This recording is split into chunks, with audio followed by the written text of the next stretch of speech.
My husband ignored my calls all day. He came home close to midnight smiling like nothing happened. Then he said he slept with his boss. And that he didn't regret it. I didn't scream. I didn't throw anything. I just finished my dinner quietly. But that night I stopped being his wife. And started becoming his reckoning. If you believe no one should have to tolerate 17 ignored calls from their spouse, please subscribe. It's free and it helps us share stories that matter. Now let me take you back to the morning, when I still believed in marriage vows and loyalty. 6 a.m. The alarm went off just like it had for 15 years. Nathan didn't move. He never did. Not until his own alarm rang 30 minutes later. I slipped out of bed, careful not to wake him, and padded to the kitchen. I started the coffee, Guatemalan roast, 2 sugars, never cream. He said milk ruined the taste. The smell filled our house the same way it always did, like routine pretending to be love. By 6:45, breakfast was ready. 3 eggs, medium, no pepper. Toast, golden brown, buttered to the edge but never dripping. The kind of details you only learn when you've been paying attention for too long. When Nathan finally came downstairs, his hair was tousled, his tie crooked. He kissed my cheek while reaching for his coffee, a dance we'd rehearsed for years. "Morning, Dee," he murmured, scrolling through his phone. "Don't forget it's Thursday," I reminded him. "First Thursday. Our night." He looked up, smiled faintly. Wouldn't miss it. But he was already halfway through an email. His new boss, Lauren Chase, had joined Meridian Dynamics 3 months ago. She'd been mentioned in nearly every sentence Nathan said since. "She's brilliant," he told me. "Pushes the team hard, but it's making us better. I met her once at the company gala. Polished. The kind of woman who turned rooms into stages." She'd shaken my hand and said, "I've heard so much about you," with a smile that didn't reach her eyes. I remember thinking, of course you have. At first, the late nights were harmless. "Team dinners," he said. "Strategy sessions." Then Thursdays became client calls, Tuesdays review meetings. By the second month, any night could be a Lauren night. When I mentioned the new cologne, Nathan said, "They changed the air fresheners at work." Some productivity study Lauren read. Right. Productivity. We'd worn the same scents for over a decade. His cedarwood aftershave, my vanilla spray. Suddenly he smelled like money and someone else's approval. Then came the password. One night I reached for his phone to set an alarm. "What's your passcode?" I asked. He smiled too fast. "Use yours. Company policy. Lauren's enforcing tighter security." I should have known. But 15 years of trust makes you stupid. That Thursday morning he left early for meetings. I worked from home, sketching design drafts between thoughts that wouldn't stop circling. He's distracted. He's distant. He's different. By lunchtime my sister texted, "Coffee later? Need to talk about Nathan." I didn't answer. Victoria was a divorce attorney. She saw ghosts in every marriage. Still, her words from last week haunted me. "I saw his car at the Crestmont Hotel last Tuesday," she'd said. Maybe he was there for a client. Maybe not. Just, check your accounts, Delia. I hadn't. Because checking meant admitting something I wasn't ready to face. By 5 p.m. I started cooking. Our first Thursday dinner. A promise we'd kept for 10 years. Nathan's favorite. Baked salmon with honey glaze, roasted asparagus, lemon rice. I lit candles. Set the table. Wore the navy dress he said made me look like a storm he wanted to chase. At 6 o'clock I texted him, "Can't wait to see you tonight." He replied with a thumbs-up emoji. A decade of tradition reduced to 1 pixel. 7 o'clock. The salmon was perfect. 7:30, still no word. 8 o'clock. I called. Once. Then twice. Straight to voicemail. He's driving, I told myself. 8:45. Another call. No answer. 9:15. Again. Declined. By the 10th call I wasn't angry. I was numb. By the 15th I was rehearsing every possible explanation. Meetings. Dead phone. By the 17th I'd run out of lies to comfort myself with. When he finally walked through the door at 11:48 p.m., the smell hit first. Perfume. Sweet, expensive, layered with guilt. He smiled like a man who'd won something. "Long day at the office?" I asked. My voice was too calm even to my own ears. "You could say that," he said, loosening his tie. He grabbed a beer, ignored the cold salmon on the counter. Then, without a hint of shame, added, "Lauren and I got close today. Really close." Thought he was joking. Until he met my eyes and said, "It's not what you think. It's exactly what you think. And I don't regret it." Something inside me shifted. Not like breaking glass. More like closing a door. Quiet. Final. I sat down. Took a bite of cold salmon. Chewed. Swallowed. He waited for a reaction. A scene. A scream. Instead I said, "You could use more lemon next time." His smirk faltered. "That's it? That's your reaction?" I set down my fork. "You destroyed 15 years for a woman who still signs your paychecks. Congratulations. You've made career growth intimate." He stared, not sure if I was serious or losing my mind. Maybe both. I cleared the plates, washed them in silence. Nathan tried again. "Delia, we need to talk about this." "No," I said, drying my hands. "You needed to think about this." He went upstairs without another word. I stayed in the kitchen staring at the flickering candle. The wax had run down to the stem, dripping onto the tablecloth, the same one we'd used at our wedding rehearsal dinner. By midnight I opened my laptop. Created a new document. Title, Project Iron Lace. First column, Joint Accounts. Second column, Credit Cards. Third, Consequences. Nathan thought he'd ended something tonight. He had no idea he'd just started it. If you're still listening, tell me in the comments. Would you have stayed silent that night or ended it immediately? And don't forget to subscribe, because what came next made him wish he'd never ignored that first call. I didn't sleep. Nathan snored like nothing had shifted, like vows could be folded and put away with the suit jacket he dropped on the chair. I sat at the kitchen table with my laptop and a legal pad, the candle burned down to a puddle, and built a plan with the same care I used to reserve for his breakfasts. I named it Project Iron Lace. Iron for backbone. Lace for how invisible strength can look like ornament until you tug the right thread. Tab 1, Accounts. Our joint checking sat there like a shallow pond pretending to be a lake. Savings looked better until you remembered who filled it and who spent it. I moved the auto transfers we'd lazily set up back when love and complacency wore the same sweater. I opened the personal account I'd started 3 months ago when the cologne changed, and scheduled a transfer I could defend with a straight face and a neat stack of receipts. Mortgage. In my name, thanks to Nathan's temporary credit event in year 7. Property tax escrow? My utilities? Split but paid from the joint. I logged each switch like a bead on wire. Click, click, click. Until the strand felt sturdy. Tab 2, Cards. 3 of them listed him as an authorized user. Authorizations can be given. They can also be revoked. I didn't slam doors. I unscrewed hinges. First card. Remove user, change online password. Update 2-factor from his number to mine. Second card. Freeze. Third card. Reduce limit and reroute alerts. I didn't need theatrics. I needed friction. By morning, every place he used to slide plastic would ask a different question. Tab 3. Passwords. Couples tell themselves it's trust when it's really inertia. Shared Netflix becomes shared life. He loved reusing patterns. The same 3 numbers stamped across birthdays, gym locker, old email. I wrote them all down, then stopped. This wasn't about hacking. This was about documenting what was already mine to see. If he wanted his secrets, he could use his own devices. I logged out of everything that had started as an us, and set clean keys only I could hold. Tab 4. Documentation.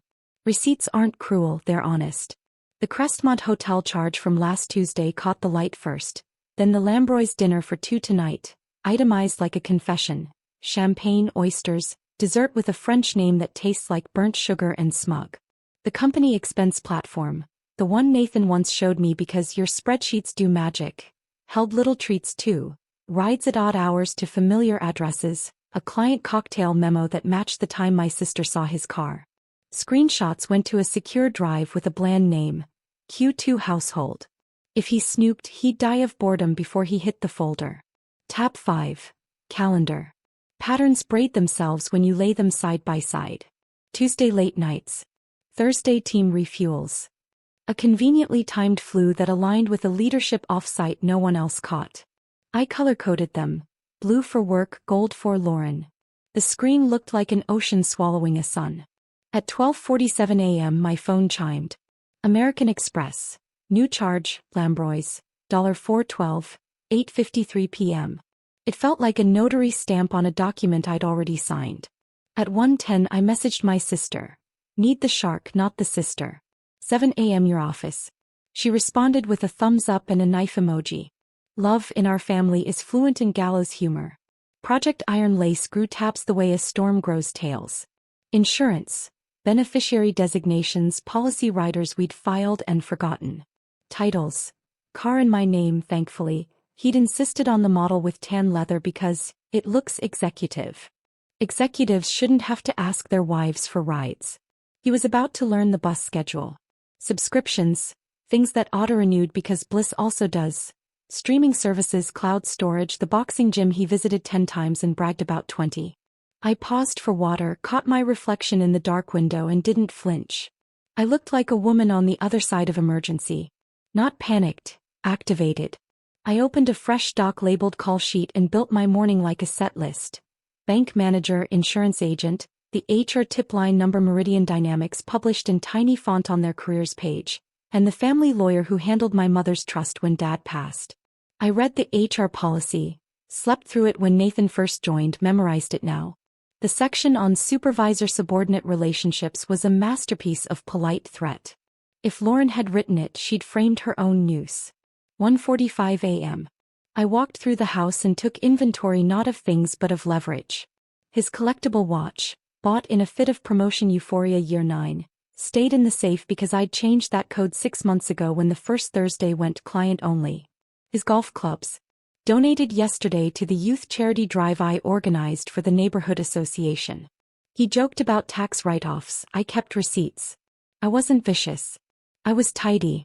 I printed the credit alerts, slid them into a yellow folder and handwrote a list that looked like a grocery run for war.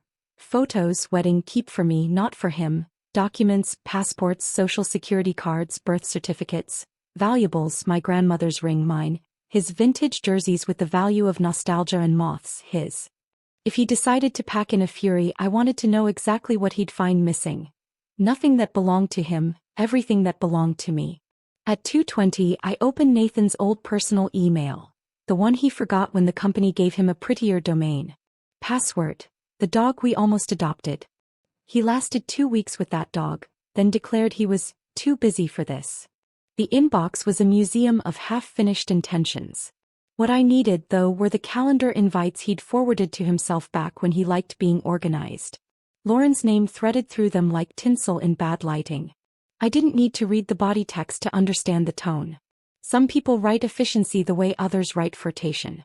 I closed the laptop and cleaned the kitchen. Butter dish back in the fridge. Lemon half in a jar labeled with the date because I label everything. The salmon pan soaked while I ran a cloth over the tablecloth and wondered how many dinners have ended on that exact square of fabric. I thought about calling my mother, imagined her sitting up in bed knitting worry and didn't.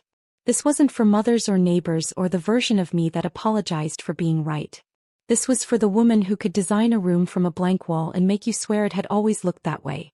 At 3:07 I called the credit bureaus and froze his profile where I legally could and mine without question. Identity theft often looks like a relative with bad impulse control. He'd call it punitive. I called it preventative.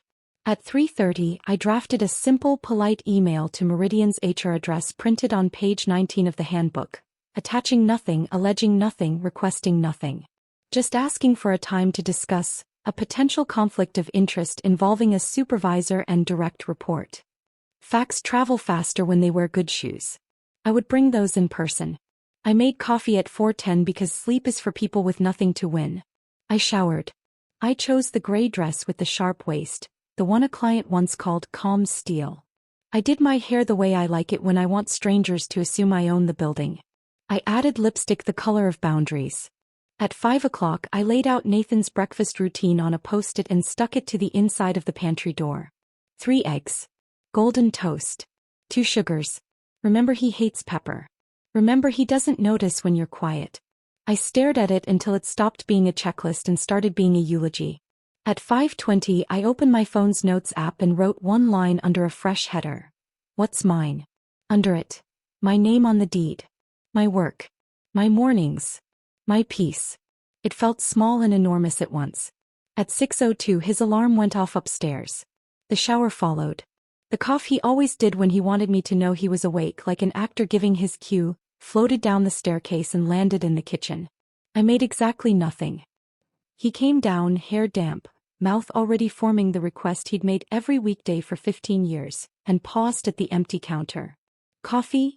he called out as if the house itself might answer. No answer. He opened the pantry, maybe to find the post-it, maybe to confirm I still lived here. The silence did the work I couldn't. I grabbed my folder, my keys, my spine, and walked past him. I didn't make eye contact. I didn't need to. He moved to speak, I moved to the door. He reached for his wallet. Muscle memory is a loyal pet. He'd learned before lunch how unreliable pets can be. The sun had just scraped the edge of the street when I stepped outside. The morning air smelled like a promise no one can break for you. My car started on the first turn. The radio stayed off. I drove to Victoria's office through a city already brewing its own stories behind blinds and glass. At 6:58 I sat in her conference room. Cool air, hard light, table big enough to separate the woman I'd been from the one I was auditioning to become. Victoria walked in with 2 coffees and a legal pad full of arrows. She hugged me like a sister and briefed me like a client. I told her everything without adjectives. She nodded without surprise. "We will not rush," she said. "We will sequence." I didn't need reassurance. I needed choreography. I slid the yellow folder across the table. She opened it, smiled once, small, approving, and started writing. When I left at 8:12 I had 3 appointments on my calendar, a draft separation letter in my inbox, and the slow certainty that comes from moving chess pieces you've known the names of your entire life. On the way home I stopped at the market and bought fresh oranges and thick-cut bacon I didn't intend to eat. Some rituals deserve a farewell performance. Some stages deserve a better show. Back in the driveway I saw Nathan's car was gone. He'd left without breakfast and without the world he thought would always spoon-feed him. The kitchen smelled like lemon and resolve. I set the oranges on the counter, laid out the skillet, and smiled at the space where his plate used to live. Tomorrow Meridian would answer my email. Chur would check their cameras. Lauren would practice a statement about boundaries and growth. By evening the rumor would outrun their plan. But that was tomorrow. This morning had one job: prep the table for a lesson. If you're still with me, tell me in the comments. What would you put on your own iron lace list? Money, keys, peace, something else? And subscribe, because next I set a place at my table not for my husband but for the truth. When dawn came I was already dressed. The gray dress again, hair pulled back, lipstick precise. Revenge doesn't always need fireworks. Sometimes it just needs presentation. I started the coffee not for him but for the illusion. Bacon in the pan, eggs whisked to gold, toast warm enough to smell like comfort. Everything exactly as he liked it. If you walked in, you'd think it was a normal Thursday morning in a normal marriage. But the kitchen smelled like performance, not devotion. 7:10 I sent a message. "You still owe me breakfast advice, remember? Come by before your gym class." Noah replied instantly. 10 minutes. "Should I bring anything?" "Just your appetite," I texted back. Noah and I met in college. He studied finance, I studied design. We hadn't spoken in years until I helped him decorate his condo last spring. He'd just gone through a divorce. I hadn't known then that I'd soon join his club. When he arrived he looked effortlessly at home. Jeans, soft gray t-shirt, that easy grin people keep even after heartbreak. "You look ready for a day," he said, glancing at my perfectly set table.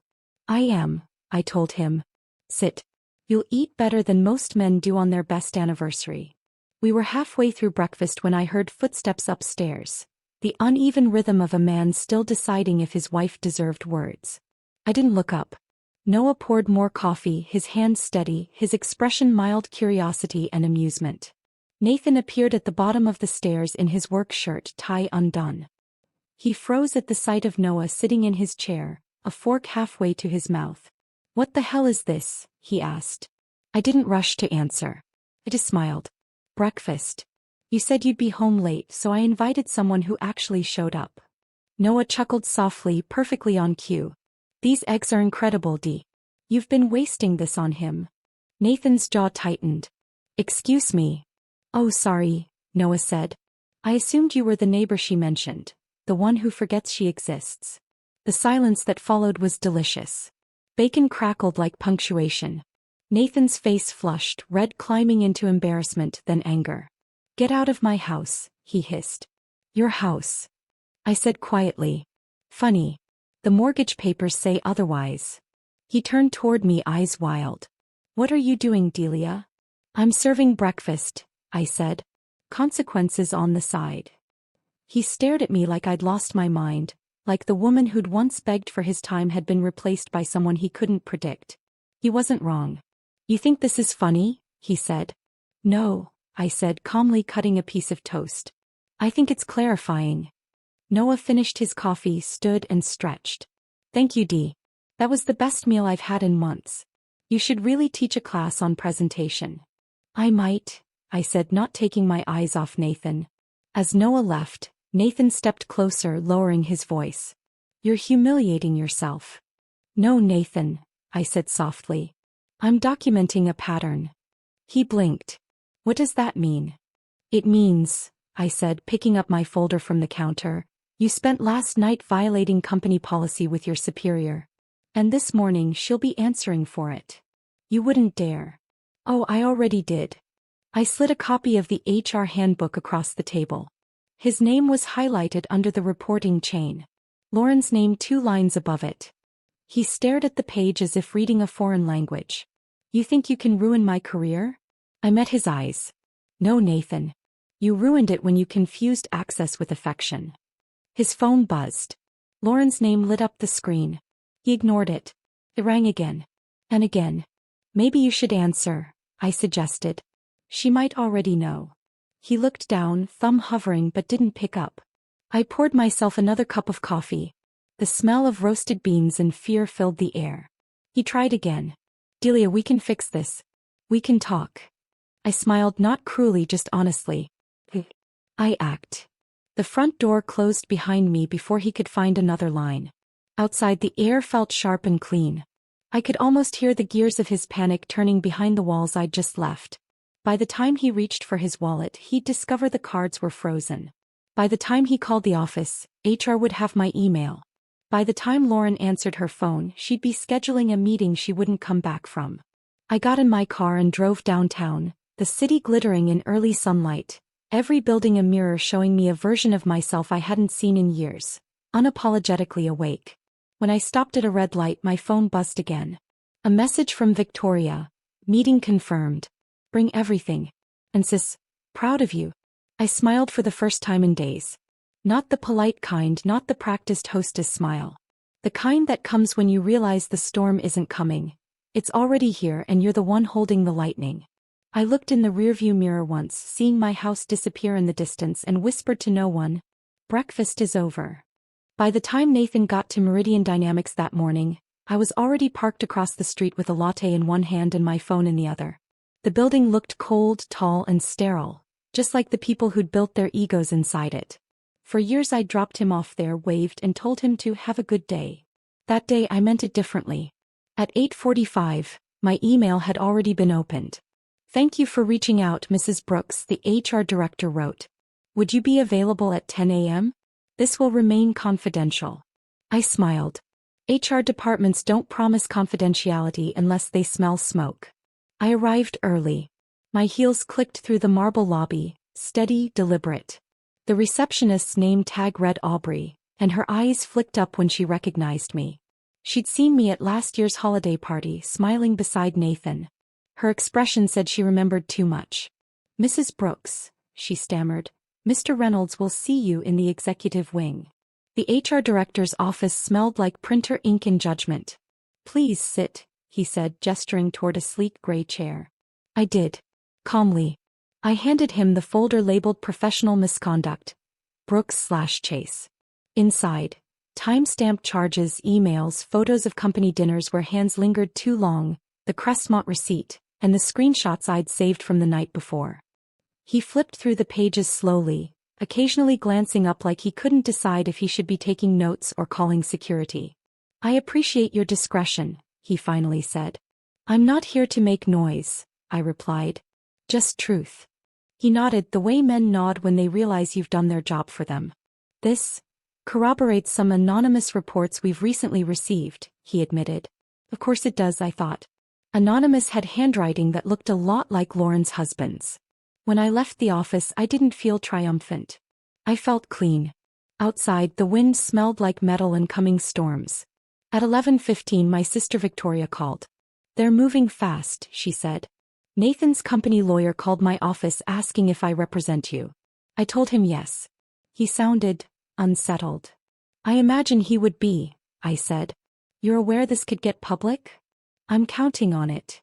By noon, rumors had begun swirling through Meridian's sleek glass corridors. Lauren Chase's name pinged across Slack threads like an alarm bell. Private meeting with HR. Nathan's office door closed since 10:30. Legal team spotted upstairs. I didn't need to be there to know the sequence. HR calls her first. She lies. They show her documents. He blames him. They call him. He sweats. They ask about policy violation forms he's signed. He signs something else, his own termination. At 12:17 my phone buzzed. A text from Nathan. We need to talk. Please. You're making a mistake. I let it sit unread. At 1:05 I walked into my favorite cafe, ordered a sandwich and sat by the window. Every news alert on my phone felt like a breadcrumb trail leading back to my table. By 2 o'clock, a whisper thread on LinkedIn mentioned, a senior associate at Meridian Dynamics under review for HR breach. By 3 o'clock Lauren's social media accounts were gone. By 4 o'clock, Nathan's employee page quietly disappeared from the company site. I sipped my coffee slowly. Revenge didn't need fire. It just needed structure. At 5:10 my phone rang again. Nathan's voice trembled on the other end. You've destroyed everything, he said. No, I answered calm. You did. I just filed the paperwork. Do you realize what you've done? They're firing me. They're enforcing policy, I said. I just made sure they had enough evidence to do it. He exhaled sharply, a sound between disbelief and desperation. You're not this person, Delia. I wasn't, I said. But you built her. There was silence. Then a broken whisper. What do you want from me? To never underestimate silence again. I hung up. That evening Victoria came over with a bottle of wine and a grin that looked half lawyer, half sister. Lauren's husband called me, she said. Apparently he's been waiting for an excuse to burn the entire Chase dynasty. Let him, I said. He deserves the first match. We toasted quietly. To clean exits, she said. To permanent ones, I corrected. The next morning Nathan didn't go to work. There was no job to go to. He stood in the driveway when I came out to get the mail, his tie still around his neck like a memory that hadn't caught up yet. They escorted me out, he said. I heard, I replied, flipping through envelopes. They're making it sound like harassment. Maybe don't have affairs with your supervisor in her car then. He flinched. How did you even? Cameras, I said. Corporate loves cameras. He took a step closer. You told them everything. I told them enough. What do you want, Delia? He asked again, quieter this time. I looked up at him, the morning sun outlining the man I used to know and the stranger he'd become. I want peace, I said. And you can't afford it. He left without another word. His car sounded different now, too loud, too exposed. Inside I poured another coffee and sat by the window. The street outside glowed with routine. Delivery trucks, joggers, a neighbor walking her dog. Normal life moving forward. Nathan had mistaken my quiet for weakness. Lauren had mistaken her title for immunity. They were both wrong. Because the truth is, collapse isn't loud. It's silent signatures. Emails with polite subject lines. A spreadsheet titled Household Budget Q2 that holds the coordinates of someone's downfall. That's how you end an empire. Not with shouting but with paperwork. If you're still here, tell me in the comments. Would you have gone to HR or handled it another way? The morning the story broke, I didn't have to read the headlines to know. You can feel it when your silence starts echoing back from other people's mouths. At 8:02 a.m. my phone vibrated nonstop. Messages, screenshots, subject lines that started with, "Did you see this?" I opened one. Meridian Dynamics executives under investigation for breach of company policy. Names redacted, of course, but the photos attached didn't need captions. Lauren Chase, all smiles at a corporate gala. Nathan Brooks in the background, hand on her back like he'd earned it. By 8:05 his name was trending on LinkedIn. By 8:10 my phone rang. Victoria. They're done, she said simply. Both of them. Terminations effective immediately. And the board? I asked. Furious, she said. Apparently, HR had been sitting on similar complaints. Your evidence sealed it. I didn't say anything. I didn't have to. By 9 o'clock, every employee at Meridian had received the internal memo. Professional conduct and integrity are at the core of our company values. Translation. We're cleaning house starting with your husband and his boss. I was in my car parked outside the building watching people stream out for coffee breaks and whispered updates. Through the glass walls, you could see the HR wing glowing with the cold light of scandal. When Nathan came out he looked smaller somehow, his jacket wrinkled, his hair out of place. He carried a single box, the universal badge of defeat. Files, a plant, framed photos that used to mean something. He didn't see me watching. He just stood there on the curb staring at nothing, phone pressed to his ear. Probably calling her. I imagined her not answering. At 9:45 the HR director sent me a short email. Thank you again, Mrs. Brooks. I believe your courage helped prevent further misconduct. Courage. That's what they called it. But it wasn't courage, it was clarity. By noon Meridian's PR team released a statement. Executive misconduct became violation of ethical boundaries. Legal code for, we caught you in the parking lot and it's on camera. My sister texted me a meme of fireworks. I didn't reply. Revenge wasn't supposed to feel like celebration. It was supposed to feel like truth. That afternoon I got a call from a number I didn't recognize. Mrs. Brooks, a man's voice said. Yes. This is Dr. Carter Chase, Lauren's husband. I wanted to thank you, he said, for sending the documents. I hesitated. I didn't send them directly to you. You didn't have to, he said. Meridian's HR did. They were thorough. Turns out my wife's been thorough with several employees. I closed my eyes. I'm sorry. Don't be, he said, his tone even. I've been collecting my own evidence for months. Your file just completed the puzzle. He paused, his voice shifting so calm it was almost dangerous. She always thought she was untouchable, he said. That her position protected her. But power borrowed through deceit has an expiration date. You just gave her the reminder. I didn't do it for her, I said. I know, he replied. But you did it right. If you ever need an ally, you have one. He hung up. I stared at the phone for a long time. At 2:30 Nathan called again. I answered this time. You've ruined everything, he said, his voice cracking. I told you, I said, you did that yourself. They're threatening legal action. Then you'll need a lawyer. But not mine. He went silent, breathing shallow. Then softer. I can't believe you'd do this to me. You did it to yourself, I repeated. I just turned on the lights. That night, a friend from Meridian's accounting department messaged me. You should know, people here are actually cheering for you. They're calling you the ghost who brought down the boss. I didn't respond, but I smiled. Quietly. 2 days later, photos surfaced online. Lauren leaving her office with her own box of shame, reporters outside. Her father, a board member, resigned. The company stock dipped 3%. Me. I bought flowers. Not for celebration. For closure. I placed them on the dining table where Nathan had once confessed so proudly. The same table where I'd eaten cold salmon while he talked about Lauren's hotel room. Now it was spotless, sun hitting it just right. That evening Victoria came over with Thai takeout. You know, she said between bites, Dr. Chase could sue Meridian for negligence. You might be called as a witness. I'll tell the truth, I said. You always do. She smiled. You're terrifying. I'm tired, I said. Not terrifying. Just done. Before she left, she asked, what happens now? Now. I said, pouring wine into 2 glasses. Now they feel what silence feels like. At 11 p.m. my phone buzzed again. Another unknown number. A deep voice. I thought you might like to know. Lauren's resignation went public. Tomorrow's paper will print everything. Who is this? Someone who believes justice should be seen, he said. And hung up. I looked out the window. The city lights blinked like restless thoughts.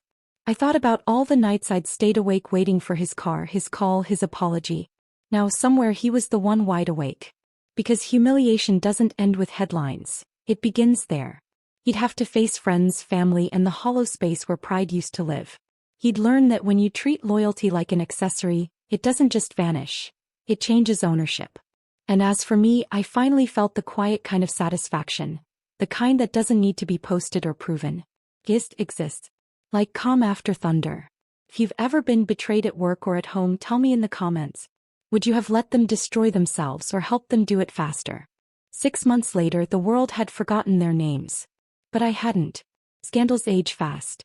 People scroll, they gasp, they move on. Lauren Chase's resignation had faded from news feeds.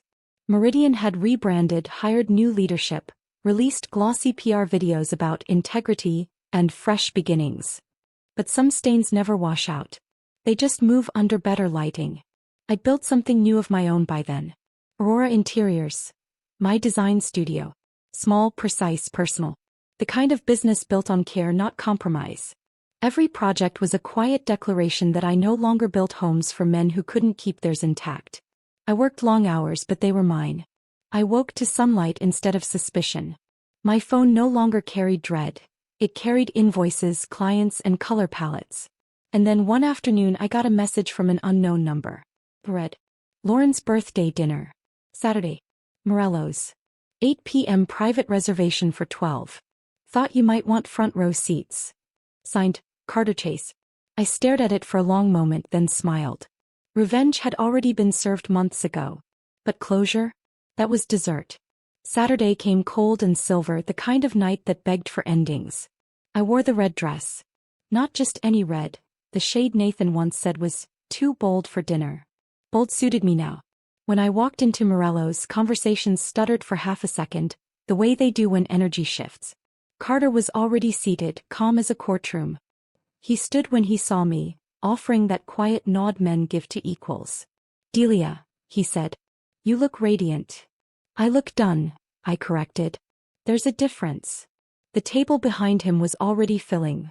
Lauren's old colleagues, her polished friends, faces that once pretended not to know. And then came her.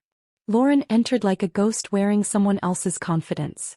The shimmer in her eyes wasn't charm anymore. It was calculation cracked open. She saw me immediately. Her smile faltered. Evening, I said softly, lifting my glass. Carter motioned for the waiter. A bottle of your best, he said. We're celebrating the truth. Lauren froze, her hand tightening around her clutch. Carter, what is this? He leaned back, unbothered. A dinner for closure. Everyone deserves one last toast. For a moment the restaurant was silent except for the music. A low jazz hum, smooth and oblivious. Lauren sat anyway. Of course she did. People like her can't resist stages, even when the spotlight burns. As the first course arrived, whispers bloomed. A journalist from the Business Tribune approached the hostess, flashing a camera badge. Carter had invited him, I realized. Subtle as always. Lauren caught on too late. You're exploiting this, she hissed. He smiled almost kindly. No, dear. You exploited everyone else. I sipped my wine. Tasted like justice. Rich, deliberate, a little dry. At one point Carter leaned toward me. You know, she thought you'd disappear, he said quietly. I did, I replied. Just not in the way she expected. Across the table Lauren tried to keep up her mask, laughing too loudly, gesturing too brightly. But her voice trembled around the edges. Reputation is fragile. It cracks from the inside out. When dessert came, Carter stood. A toast, he said, raising his glass. To women who mistake manipulation for power. And to those who learn power doesn't need to manipulate. His gaze flicked between Lauren and me. The air tightened, sharp with meaning. Lauren slammed her napkin down. You're both pathetic, she spat. Carter smiled. Maybe. But at least we're honest. She stood abruptly, her chair scraping across the floor, and stormed out. The journalist didn't chase her. He already had his story. He turned to me instead. Mrs. Brooks, would you care to comment? I shook my head. No comment, I said. I'm redesigning. After she left, Carter and I sat in quiet relief. The kind that comes when a wound finally scabs over. Do you ever regret any of it? He asked. No, I said. Regret is for people who still want what they lost. He smiled faintly. You ever wonder where he is now? I knew who he meant. Nathan. I don't have to wonder, I said. I know. Because that morning an email had landed in my inbox. Subject: rental application reference, Nathan Brooks. He was applying for a job as a consultant at a small firm 2 towns over. They'd found my name as a co-signer on the mortgage. They wanted to know if he was reliable. I replied honestly. He's punctual when fear motivates him. But loyalty is not his strength. Proceed accordingly. After the dinner I walked outside into the cool night air. The city shimmered around me, busy and indifferent. Carter shook my hand before leaving. You turned pain into architecture, he said. I just built a stronger foundation, I replied. As I crossed the street, a car slowed near the curb. Nathan. His face behind the windshield was pale, older, the confident smirk long gone. He rolled down the window. Delia, he said quietly. I heard about the dinner. Of course you did, I said. You always liked gossip more than growth. He swallowed hard. I just wanted to say, I'm sorry. I stepped closer, leaning slightly toward the open window.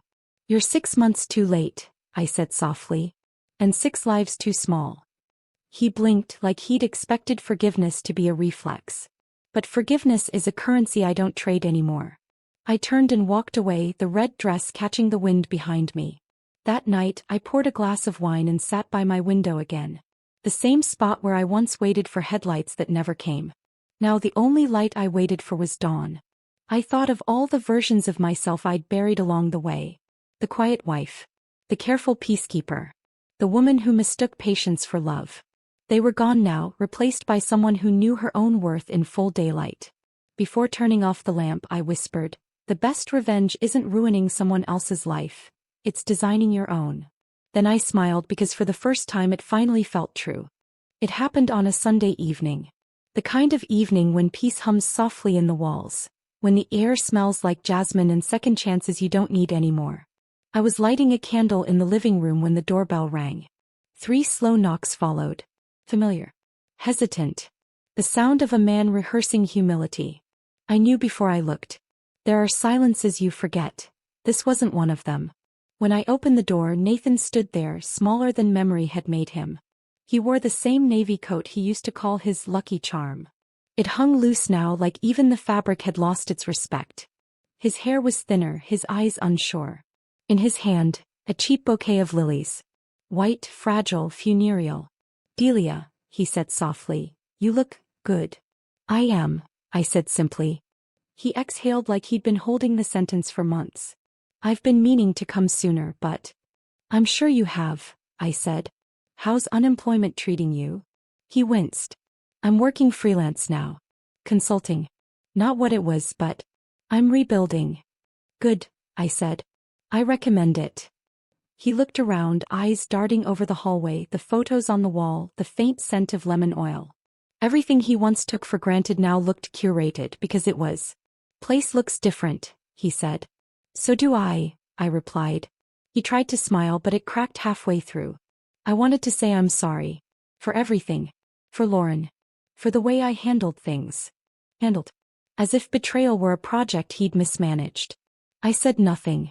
The silence made him shift on his feet. I lost everything, Delia. The job. The friends. Even my confidence. I think about you every day. I know I can't fix what I broke, but maybe... He trailed off, hope peeking through his voice like weeds through cracked pavement. Maybe what? I asked. Maybe we could start over. I blinked. Foley. You think there's still in us to rebuild? He swallowed hard. We were together 15 years. Doesn't that count for something? Yes, I said. It counts as experience. He looked at the lilies in his hand as if realizing how ridiculous they looked between us. They're your favorite, he murmured. They were, I corrected. Before they started to remind me of funerals. He tried again, grasping at fragments. I know I don't deserve forgiveness, but... You're right, I interrupted. His mouth fell open. I smiled, kindly but not softly. Nathan, forgiveness isn't for you. It's for me. And I already gave it, to the version of myself who used to wait for you. The words landed like final nails. Not cruel, just precise. He looked at me for a long moment, his eyes glassy but dry. "I never thought you'd change this much," he whispered. "That's because you never thought I'd outgrow the cage you built." He nodded once, slowly, then turned toward the steps. When he reached the bottom, he paused. "You really don't hate me?" I shook my head. "No, Nathan. Hate requires attachment. And I finally let go." He stood there for a moment longer, as if hoping the house would invite him back in. It didn't. I closed the door gently, not as punishment but as punctuation. Inside, the silence was different now. Not heavy. Not hollow. Just still. I walked to the window and watched him drive away. His taillights disappeared around the corner, small red dots fading into ordinary traffic. That's all he ever was now, ordinary. I turned off the lights, poured myself a glass of wine and sat by the window. Across the room, my reflection looked back at me. Not the woman who'd built her life around someone else's comfort, but the architect of her own calm. On the shelf sat the first business award Aurora Interiors had won last month. Next to it, a framed photo from the opening night of my studio. The walls painted warm gold, laughter spilling like champagne. I'd built it all from the ashes of what he thought he destroyed. He took my trust. I turned it into structure. He broke my rhythm. I made music out of silence. That night I walked through each room slowly, the kitchen, the studio corner, the bedroom, and realized something. Revenge wasn't the story. Reclamation was. People think closure comes when you confront the one who wronged you. It doesn't. It comes when you wake up and their name doesn't taste like bitterness anymore. It comes when you no longer check who's watching. When peace stops feeling like an achievement and starts feeling like oxygen. I looked at the red dress hanging by the closet door, the same one from Morello's. It shimmered under the soft lamplight, a quiet trophy for a war I didn't need to fight anymore. I smiled, turned off the lamp, and whispered to the dark. Project Iron Lace, complete. The next morning I walked to my studio early, coffee in hand. Sunlight streamed through the tall windows, catching the sketches pinned to the walls. New contracts, new clients, new life. My phone buzzed, an email from Carter Chase. Subject: collaboration proposal. The message was short. Redesign project. High-profile client. Thought of you. Let's build something honest this time. I typed back one sentence. Only if we start with strong foundations. He replied instantly, the only kind I built. When I locked up that evening, I stood outside the studio door for a moment, the city glowing gold around me. No heartbreak. No ghosts. No noise. Just peace. The quiet kind you earn. And if someone had walked by just then, they might have seen a woman smiling faintly at the setting sun and thought she was lost in a memory. But they'd be wrong. I wasn't remembering anything. I was finally living.